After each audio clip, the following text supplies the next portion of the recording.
जय हिंद दोस्तों। महाराष्ट्र के नादड़ के दो मुसलमान लड़के 9 साल बाद जेल से बाहर निकले, वो भी बरी होकर। 9 साल जेल में वो सड़े, 9 साल उनके खत्म हो गए जेल के अंदर जिंदगी के, अब वो बरी होकर बाहर निकले। क्या कोई बता सकता है कि जो 9 साल अंदर वो बेगुनाह होकर जेल में रहे, क्या उनका जिम्मेदार कौन है? अगर कोई उनका जिम्मेदार है तो उनके ऊपर कार्रवाई होगी, क्या उनको सजा मिलेगी? 31 अगस्त 2012 को महाराष्ट्र की एटीएस दोनों को गिरफ्तार करती है और 2013 को यह केस एनआईए को ट्रांसफर हो जाता है। जब से ये केस चल रहा था, 17 जून 2021 को फैसला आया कि इनका कोई भी लिंक नहीं जुड़ा हुआ है आतंकवादी से, ये बेगुनाह लोग हैं, ये बेगुनाह जेल के अंदर सड़ रहे हैं। अब ये दोनों शख्स दोस्तों बाहर आ गए। एक का नाम मोहम्मद इलियास है और एक का नाम है मोहम्मद इरफान। जब ये दोनों दोस्तों जेल के अंदर गए थे, जब मोहम्मद इलियास की उम्र 29 साल थी और मोहम्मद इरफान की 24 साल। अब मोहम्मद इलियास की उम्र 38 साल है और मोहम्मद इरफान की जो उम्र है वो 24 साल है। 31 अगस्त 2012 को जब महाराष्ट्र की एटीएस ने गिरफ्तार किया था, तो ये दोनों दोस्तों अपनी दुकानों पर बैठे हुए थे, एकदम इनके ऊपर छापा मारा और इन्हें गिरफ्तार कर लिया। इन्हें पता भी नहीं था कि इनका आखिर जुर्म क्या है। जुर्म तो था ही नहीं, आज 9 साल के बाद पता चला इनका कोई जुर्म नहीं था, ये लोग बेगुनाह थे, इन्हें वैसे ही 9 साल सड़ाया गया। 31 अगस्त 2012 को कांग्रेस पार्टी की सरकार थी, यानी जब इन दोनों को गिरफ्तार किया था कांग्रेस पार्टी की सरकार थी। अब ये जो वापस आए हैं, ये नरेंद्र मोदी जी की सरकार यानी भारतीय जनता पार्टी की सरकार है। मुसलमान ये सोचता है कि कांग्रेस पार्टी मुसलमानों की पार्टी है, मुसलमान अगर कांग्रेस पार्टी इस देश में रहेगी तो मुसलमानों पर जुल्म नहीं होता।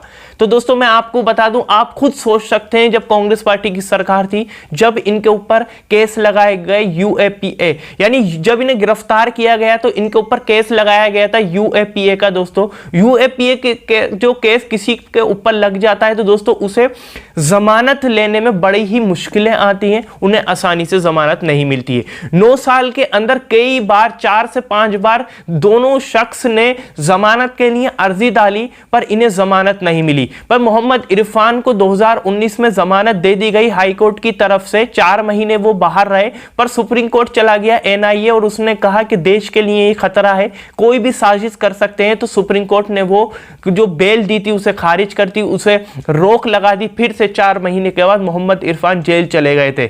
17 जून 2021 को कोर्ट का फैसला आया कि मोहम्मद इरफान और मोहम्मद इलियास कोई भी इनका जुर्म नहीं है, ये बेगुनाह लोग हैं। वहीं दोस्तों मोहम्मद इलियास जो है वो फलों का काम करते थे, अब वो 38 साल के हैं, जब जेल गए थे 29 साल के थे। मोहम्मद इरफान दोस्तों बैटरी और इन्वर्टर का काम करते थे, अब वो इस टाइम 33 साल के हैं, जब वो जेल गए थे तो 24 साल के थे। अब दोस्तों सवाल ये उठता है कि मोहम्मद इलियास और मोहम्मद इरफान बेगुनाह 9 साल सड़कर जेल में आ गए। दोस्तों अभी कई केस ऐसे सामने निकल कर आए कि मुसलमान लड़के जो बेगुनाह होकर बाहर निकले, कोई 10 साल के बाद, कोई 15 साल के बाद, कोई 18 साल के बाद, कोई 20 साल के बाद। अब ये नया केस निकल कर आया है कि महाराष्ट्र के नादड़ के 2 लड़के जिनका नाम मोहम्मद इरफान, मोहम्मद इलियास, जो 9 साल जेल में रहकर बेगुनाह रहकर जेल के अंदर सड़कर आए हैं।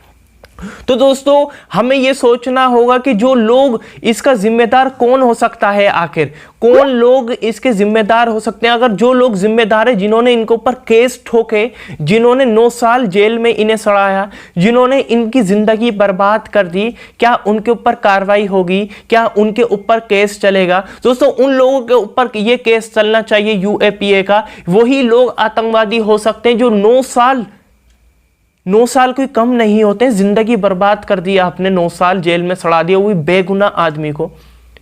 दोस्तों इनके ऊपर ये कॉल डिटेल में इनको, मतलब इन्हें जब गिरफ्तार किया गया था दोनों शख्स को, तो ये कहकर गिरफ्तार किया गया था कि ये पत्रकारों की और राजनेताओं की, यानी और नेताओं की ये धमकी दे रहे हैं और इनकी साजिश हो सकती है कि ये किसी का भी मर्डर कर सकते हैं, मार सकते हैं। इनका जो ग्रुप, जो ये दोनों मिले हुए हैं, किसी आतंकवादी से मिले हैं, लश्कर-ए-तैयबा एक ग्रुप है, उसके मिले हुए ये उसके आदमी है। पर दोस्तों 9 साल के बाद ये पता चलता है कि किसी से भी मिले नहीं थे, ये बेगुनाह लोग थे।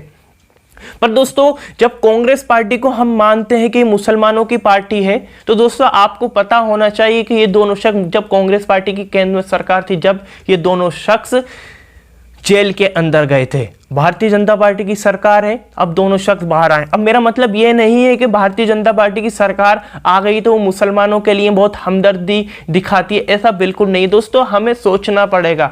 हम यही सोचते हैं कि हमें, अगर हम वोट करने जाते हैं कि भारतीय जनता पार्टी मुसलमानों के खिलाफ है, बस हमें भारतीय जनता पार्टी को हराना है। अगर दिल्ली दंगों के बाद आपको देखना होगा, CAA NRC का जब प्रोटेस्ट चल रहा था तो दिल्ली के अंदर चुनाव थे, तो हमने सिर्फ ये सोचा कि भारतीय जनता पार्टी को हराना है और किसी कौन पार्टी हरा सकती है, अरविंद केजरीवाल हरा सकता है, तो सारे मुसलमानों ने दिल्ली के अरविंद केजरीवाल को वोट दिया। उसके 2 से 3 दिन के बाद दोस्तों, 4-5 दिन के बाद दिल्ली में दंगा शुरू हो जाता है। तो आपने रवैया देख लिया होगा अरविंद केजरीवाल का, कि अरविंद केजरीवाल कोई भी नहीं बोला, दिल्ली दंगा होता रहा, मुसलमान भी मरता रहा, हिंदू भी मरता रहा, पर अरविंद केजरीवाल उस दंगे के खिलाफ कुछ नहीं बोला। अरे आप सरकार में बैठे हो, आप ये कोई बोल सकते हो कि हमारे पास दिल्ली पुलिस नहीं, हम कैसे दंगा रोकें?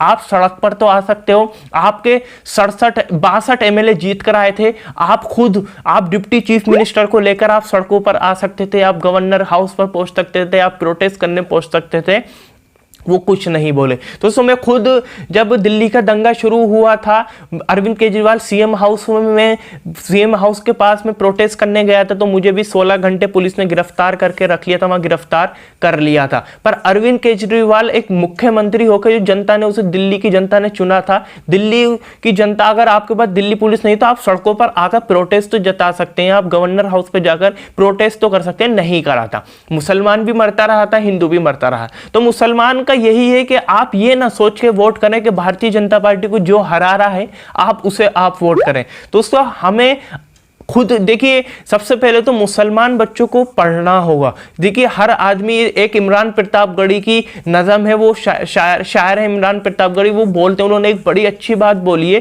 कि माँ बाप जो है थोड़ा कम खा लें पर अपने बच्चों को ज़रूर पढ़ा लें। जब तक हम सरकारी दफ्तरों में, सरकारी ऊंची पोस्टों पे, यानी गवर्नमेंट की ऑफिसों में नहीं बैठेंगे, जब तक मुसलमान लोग वहां नहीं बैठेंगे, जब तक कुछ नहीं होने वाला। क्योंकि मुसलमान का जो प्रतिशत है गवर्नमेंट जॉब में बहुत ज्यादा कम है, पुलिस लाइन में बहुत ज्यादा कम है।